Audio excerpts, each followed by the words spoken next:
I mean, we all know that treatment for malignant bone tumors used to be amputation, but it was as early as 1879 is when people realized that surgery alone was not curing most of these malignant tumors. With surgery alone, you can only get 10 to 20% cure, so it's not really adequate. And this was realized much earlier. So in 1986, people started developing, introducing chemotherapy as part of the treatment of malignant bone tumors. We're talking about osteosarcoma in this case. So initially people, when they are waiting to make the prosthesis, then they will say, okay, what do we do with the patient in the meantime? So they they gave them chemotherapy, and this study showed actually that adjuvant chemotherapy increases the chances of free survival, relapse-free survival in patients with high-grade osteosarcoma, and should be given to all patients. So people now start adapting the use of chemotherapy. Before the chemo era, most of our patients used to come in late. It's because when they come to the hospital, they are told you have to have an amputation, so they disappear fast, go and take some herbs, and come back to hospital when the tumor is already very advanced. So you just do the amputation, they already have metastases and death. So it was really very poor prognosis for osteosarcoma. But once the chemo was introduced, patients early diagnosis was done, and they were given neoadjuvant chemotherapy, then limb surface surgery was done, adjuvant chemotherapy, and some of these you are getting a cure, so the prognosis improved after the chemo. The neoadjuvant chemotherapy is very key in the management of osteosarcoma, and so we do what we call sandwich surgery. So you start with chemotherapy, do your surgery, and then continue with chemotherapy.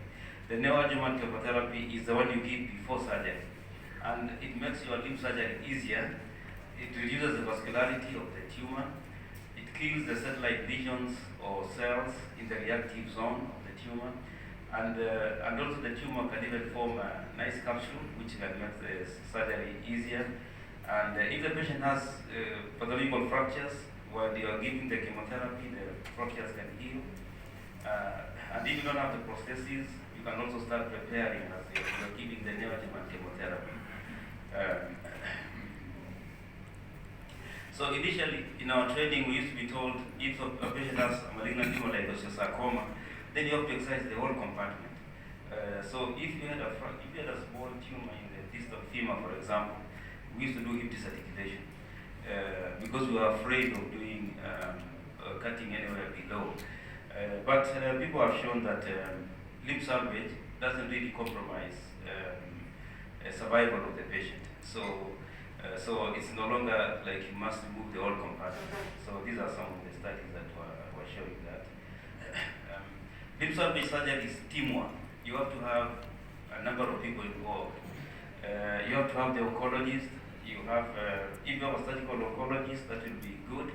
I think in this country we still have shortage of orthopedic surgical oncologists. Some of us will still try here and there, but I think it's time to have people who are specializing in this. You can have a radiotherapist, you can have pathologists.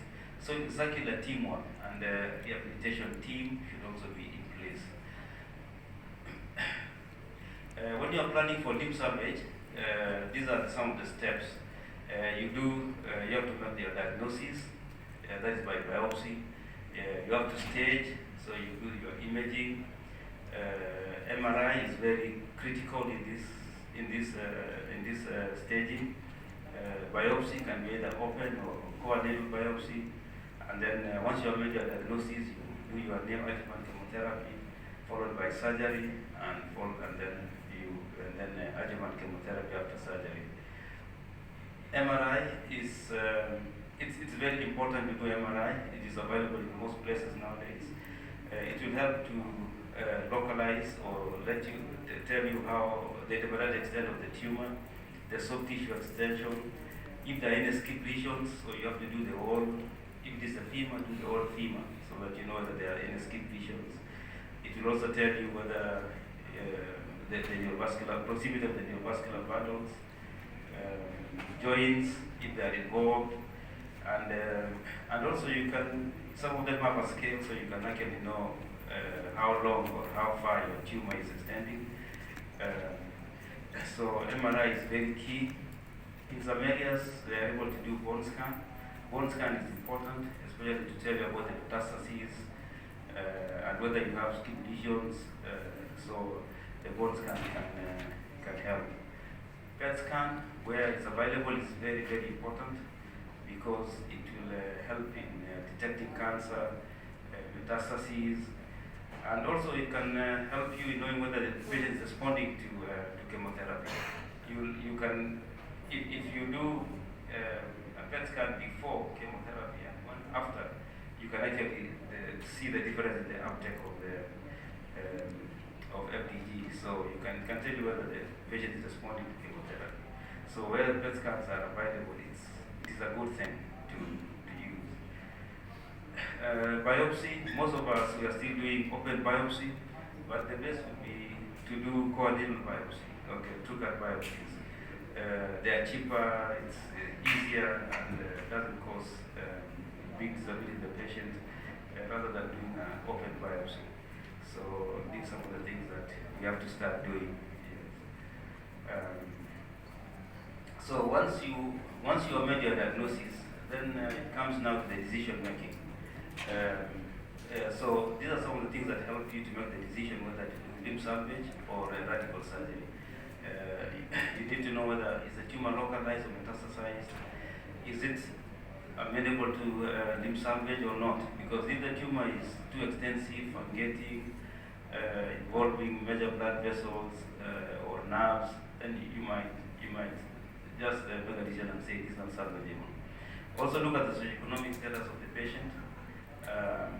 Can he afford the chemotherapy that is needed? The cost of surgery, and some of them actually have to have revision surgeries, there's recurrences. So you have to know whether your patient can cope up with that. And of course, the surgery doesn't compromise that. When it comes to resection, what we go for is the wide excision according to NK. You can see on this picture where the tumor is, there is a reactive zone, and then after that is now the normal tissue. So the one we go for usually is the wide excision when you are doing limb salvage surgery. Yeah, so resection with wide margins, what it means is that you are removing the tumor with a cup of normal tissue all around. If these soft tissue sarcomas, you should remove the tumor and give a margin of about 2 centimeters of normal tissue. If it is bone, you should do your osteotomy about 3 to 5 centimeters from the extent of the tumor. Or if there is a barrier, you can make use of that. Okay, if there are thick barriers, then you remove the tumor with a thick barrier, like in the vertebral band, fascia, or things like that. Or because this also helps because it gives you a good barrier between the tumor and the normal tissue. Yes. Now, after chemotherapy, when the patient goes for surgery, the lesion that you remove must be sent to histology. Okay, the whole lesion. So what they are going to assess is the response to chemo. If the response to chemo is good, that is like grade 3 and 4, then it means that the adjuvant chemotherapy that is to be given after surgery should just continue. If the response to surgery is poor, like grade 1 and 2, then they might have to change the chemo after surgery. So that response to chemotherapy is important after your surgery. They will also tell you about the margins, whether you have excised the whole tumor or there is tumor left at the margins.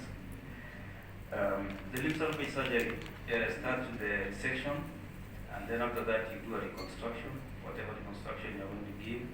And after that, also soft tissue reconstruction. The resection can be either intra-articular, like the one you can see in one there, That is, the tumor is not crossing the joint, so you can do what we call intra-articular dissection. If the tumor for some reason is crossing the joint, then you do extra-articular dissection.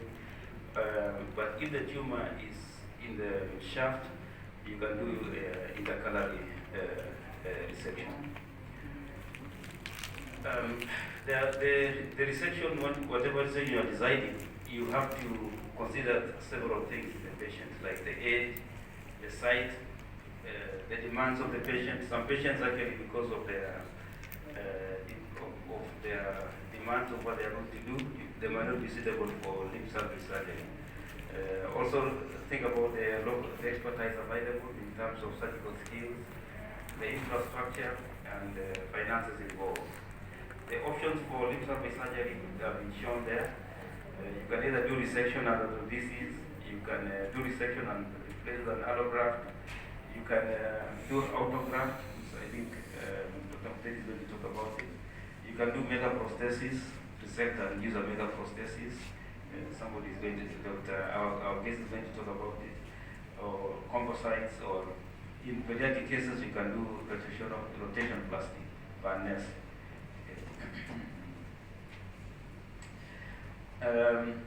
For a patient to know the patient is suitable for limb salvage, you should assess and see whether the tumor, wherever the location of the tumor is, you are able to excise with a good margin. Some of the tumors are in a place where you can't excise, then you know that it's not suitable for limb salvage. And also, after you have done your excision, is the limb going to be functional? If it's not going to be functional, then there's no point. Okay, so assess and see whether after your limb salvage, the patient is going to make good use of the limb. And the patient also should have gotten adequate chemotherapy. Contraindications to limb salvage surgery, one is if it's encasing major nerves, or if the patient is going to have poor function after resection, then there is no need to do limb salvage surgery. Relative contraindications are things like involvement of major blood vessels. We used to think these are contraindications, but nowadays the vascular surgeons can actually bypass the tumor, and you can go ahead and resect the tumor. If there is infection, of course, you have to treat the infection first before you do limb salvage surgery. Also, where the biopsy scar was placed can also be a problem. So always follow the correct principles when you're doing biopsies for these patients. That is just put this one up just to show about rotationoplasty. I don't know, maybe Kakuya does this, as we know. I don't think a lot of people have done this here in Kenya, but I think it's something very good if we can learn it, whereby you excise the tumor, and then the remaining part of the limb is rotated 180 degrees, and you use the ankle as the new toe joint, as the new knee joint. So those are the advantages of Barnes rotationoplasty. You have a mobile, durable knee. The gait is better than a bad knee. Children can actually run, jump after this, and do almost